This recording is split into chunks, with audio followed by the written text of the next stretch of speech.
शंकराचार्य के हिसाब से ये जो दुनिया हमारी है ये भी एक तरह का सिमुलेशन है। अंतर सिर्फ इतना है कि हम कैरेक्टर हैं और उस वीडियो गेम का रिमोट किसी और के हाथ में है, कोई हमारे साथ खेल रहा है और हमें लगता है कि मैं सीए बन गया, वहां से बटन कैसे चलाया, अब सीए बन गए और आप उछल रहे हैं, ये कर रहे हैं, वो कर रहे हैं। अचानक उससे गलती हुई, यहां मामला खत्म। जैसे वीडियो गेम में आपसे गलती हुई, 15 वाला खत्म हो जाता है। इतनी फानी किस्म की जिंदगी, इतनी बुलबुले जैसी जिंदगी, उस जिंदगी में इन छोटी छोटी बातों में इतना लीन होकर डूबे रहना, मेरे ख्याल से इससे खराब जिंदगी कोई नहीं हो सकती।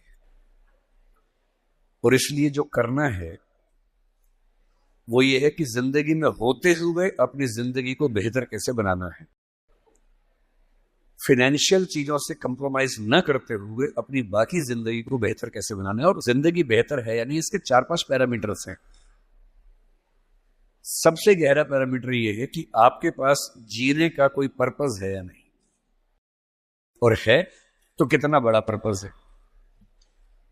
कुछ लोगों के पास होता है, मुझे सबको हरा देना है, फर्स्ट आना है, 1 करोड़ कमाना है, ठीक है, पर्पस है, पर यह पर्पस बहुत दूर तक हेल्प नहीं करेगा। इससे बेहतर पर्पस होता है एक समय के बाद कि आप अपनी क्रिएटिव इनसाइट को आगे बढ़ाएं। मैं ऐसे कई सीएस को जानता हूं जो सीए हैं पर उनको लगा कि मेरी जिंदगी इतनी सीमित नहीं है, मुझे कुछ और करना चाहिए। तो उनमें से एक शेखर कपूर बन गया, उसने मिस्टर इंडिया फिल्म बनाई, बैंडिट क्वीन बनाई, कितना कमाल किया। एलिजाबेथ फिल्म बॉलीवुड में बनाई, वो चार्टर्ड अकाउंटेंट है। और उसको एक दिन समझ में आ गया कि मेरा सीए वाले काम से ना जिंदगी कमाल की नहीं हो पाएगी। ठीक है, मैं कुछ कुछ कर लूंगा, लेकिन वैसी नहीं हो पाएगी जैसे मैं चाहता हूं। और बहुत सारे सीए हैं। एक सीए को लगा कि मुझे देश को भी सुधारना चाहिए, वो सुरेश प्रभु बन गया, रेल मंत्री बन गया। एक और सीए को लगा कि मुझे एक नई पॉलिटिकल पार्टी में ईमानदारी का संदेश लेके जाना चाहिए, वो राघव चड्ढा बन गया। इतने सारे सीएस हैं, कोई पॉलिटिक्स में आ गया, कोई उद्यम में चला गया। एक सीए बाहर से पढ़ के आया, उसको लगा मुझे तो मीडिया की दुनिया को रेगुलेट करना है, अच्छा बनाना है। उसने एक मैगजीन शुरू की, इंडिया टुडे, और धीरे धीरे वो आज तक का मालिक बन गया। अरुण पुरी, वो भी सीए है। क्यों सीए होके ये मान लेना है कि मेरी जिंदगी इतनी ही है। एक यंग सीए सिद्धांत चतुर्वेदी फिल्मों में इतना सुंदर एक्टर बन के आ गया है। अभी वो गली बॉयज में आया, शानदार एक्टिंग करता है। एक सीए को लगा कि मुझे केवल अकाउंटिंग नहीं करनी है, मुझे तो कुछ बड़ा काम करना, स्टार्टअप करना है, वो मोतीलाल ओसवाल बन गया। इतने बड़े बड़े सीए, कुमार मंगलम बिरला एक सीए है और सीए से पूरा साम्राज्य खड़ा कर दिया। एक सीए को लगा ये सब छोटा है, मुझे देश के लिए काम करना है, देश के लिए मर मिटना है। और आज से 2 महीने पहले उसने देश के लिए अपनी जिंदगी बलिदान कर दी। कर्नल मनप्रीत सिंह, जो कि सीए थे, वो भी चार्टर्ड अकाउंटेंट था। मेरी पहली आपसे गुजारिश ये है कि सीए बनने के बाद अपनी क्रिएटिव इंस्टिंक्ट को मरने मत दीजिए। कुछ क्रिएटिव, कुछ भी हो, वो क्रिएटिव हो सकता है कि आपको पेंटिंग करना पसंद हो, आपको पोएट्री पसंद हो, आपको फिल्म बनाना पसंद हो, फिल्म देखना पसंद हो, कुछ ऐसा। क्योंकि जो क्रिएटिव नहीं है, कई थिंकर्स कहते हैं कि जानवरों के पास जो 5 सेंसेस होती हैं, मतलब सबके पास नहीं, लेकिन जैसे गधे के पास है, गाय के पास है, भैंस के पास है, 5 सेंसेस हैं, हमारे पास 5 सेंसेस हैं। तो वो कौन सी चीज है जो मनुष्य को उनसे अलग करती है? तो वो क्रिएटिव सेंस है। और जिसने अपनी क्रिएटिविटी को ही मार दिया, फिर वो तो एक मशीन है, फिर काहे का इंसान है। इसलिए मेरी पहली गुजारिश आप सबसे ये है कि सीए होते हुए कुछ ऐसा क्रिएटिव शौक पाल लीजिए कि दिन में 1 घंटा मस्ती से गुजार सके उसमें। वो कुछ भी हो, फिल्म देखने से लेकर कविता लिखने तक, पेंटिंग करने तक, कुछ भी हो। गाना हो, गाना सीखिए, सिंगिंग सीखिए, इस उम्र में सीखिए, तबला बजाना सीखिए, हारमोनियम सीखिए, गिटार सीखिए। कुछ ऐसा जो करते हुए डूब जाने का मन करे, बस कुआं खोदना मत सीखना, उसमें डूब गए तो मुश्किल हो जाएगा। बाकी कुछ भी जिसमें आपको मजा आता हो सीखिए। दूसरा, एक ऐसा पर्पस जीवन में रखा, बेशक इतना सा पर्पस हो, जैसे आपके लिए सबसे आसान क्या है, अपने आसपास 2 4 5 लोगों को सिर्फ इतना समझा दीजिए कि फाइनेंशियल विजडम जीवन में कैसे काम करती है, अपने पैसे का इस्तेमाल कैसे करना है, पैसा कमा के कैसे सेव करना है, कैसे इन्वेस्ट करना है, क्योंकि उस मामले में आपका मुकाबला कोई कर नहीं पाएगा।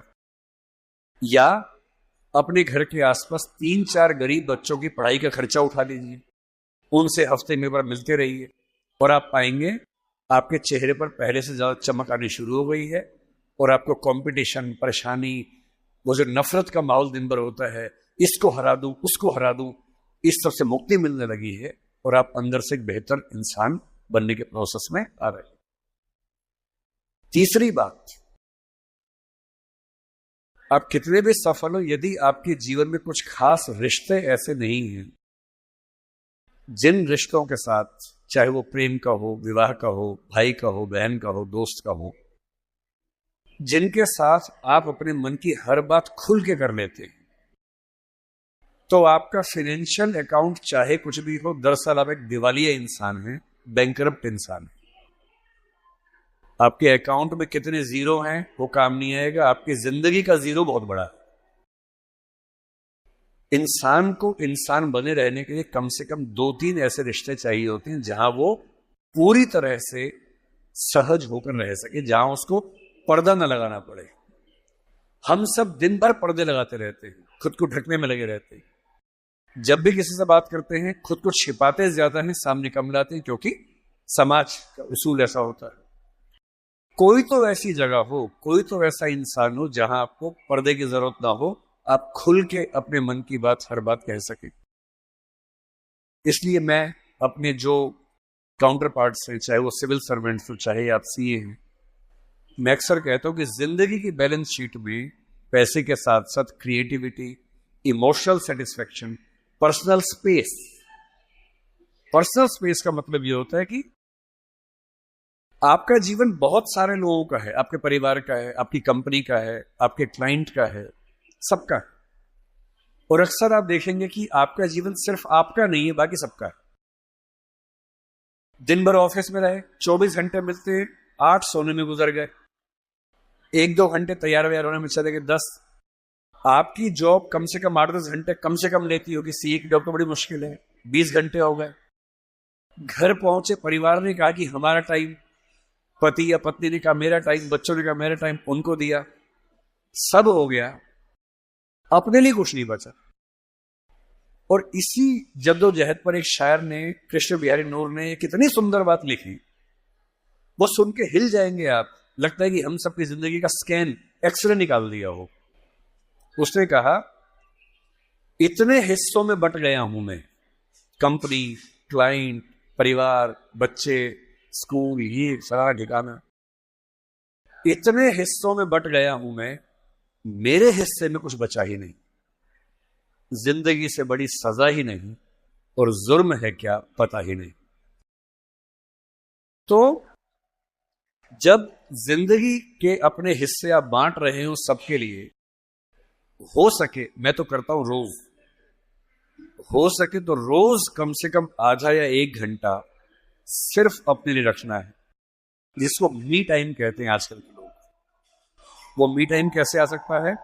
उसका एक आसान तरीका ये है कि जब आप घर से ऑफिस या ऑफिस से घर जाएं, अगर खुद ड्राइव करते हैं, वो मी टाइम हो सकता है। उसमें फोन को ऑफ कर दीजिए, अपने आप से बात करते हुए चलिए, अपने आप से सवाल, अपने आप से जवाब, अपने आप से ठहाका मार रहे हैं, कुछ सोच रहे हैं, उधेड़ बुन में हैं। अगर वो नहीं मिलता टाइम, तो घर पे या ऑफिस में कुछ आधा घंटा निकालिए, कागज पेन लेके बैठिए, कुछ पॉइंट्स नोट कीजिए, और रोज सोचिए कि आज का दिन मेरी जिंदगी को किस तरह से कंट्रीब्यूट करता है, अगर करता है या नहीं करता है।